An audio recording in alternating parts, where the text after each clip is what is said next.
Hello everyone, welcome back to my channel.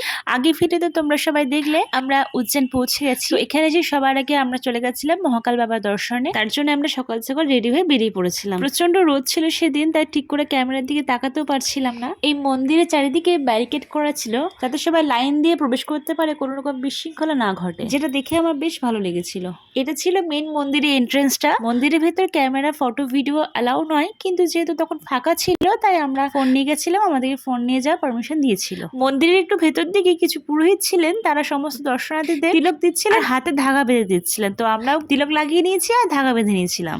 চলে এসেছি মন্দিরের গর্ভগৃহে। সেদিন ভিড় অনেকটাই কম ছিল, তাই আমরা ভালো করে পুজো দিয়ে মহাকাল বাবার দর্শন করতে পেরেছিলাম। আমার অনেকদিনই ইচ্ছে ছিল বাবা মহাকালকে সামনে থেকে দেখবো, আর আজ সেই স্বপ্নটা পূরণ হচ্ছিল। বাবা মহাকালের সেই অদ্ভুত রূপ দেখে মন মুগ্ধ হয়ে যাচ্ছিল। মন্দিরের ভেতরে এতটাই ভালো লাগছিল, মনের ভেতরে একটা আলাদাই শান্তি লাগছিল। তারপর আমরা পুজো দিয়ে গর্ভগৃহে বাইরে চলে এসেছিলাম। সেই মন্দির পরিসরে আরো মন্দির ছিল, সেগুলো দর্শন করার জন্য। মন্দির প্রাঙ্গণটা খুব সুন্দর করে সাজানো ছিল।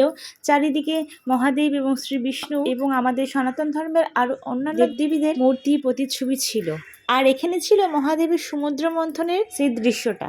তারপর আমরা বাবা মহাকালকে মন ভরে দেখে মহাকালেশ্বর জ্যোতির্লিঙ্গ থেকে বেরিয়ে উজ্জয়নের বাকি মন্দিরে দর্শনের জন্য বেরিয়ে পড়েছিলাম। আমরা একটা অটো বুক করেছিলাম, তো সেই অটোওয়ালা আমাদেরকে এই গোশালাতে নিয়ে এসেছিল। এখানে দেখো আমার বর গোমাতাকে সেবা করছে। তারপর আমরা চলে এসেছিলাম মাতা পার্বতীর শ্রী কালিকা মন্দিরে। তারপর সেখানে আমরা মাতাকে দর্শন করে চলে এসেছিলাম শ্রী কাল ভৈরব মন্দিরে।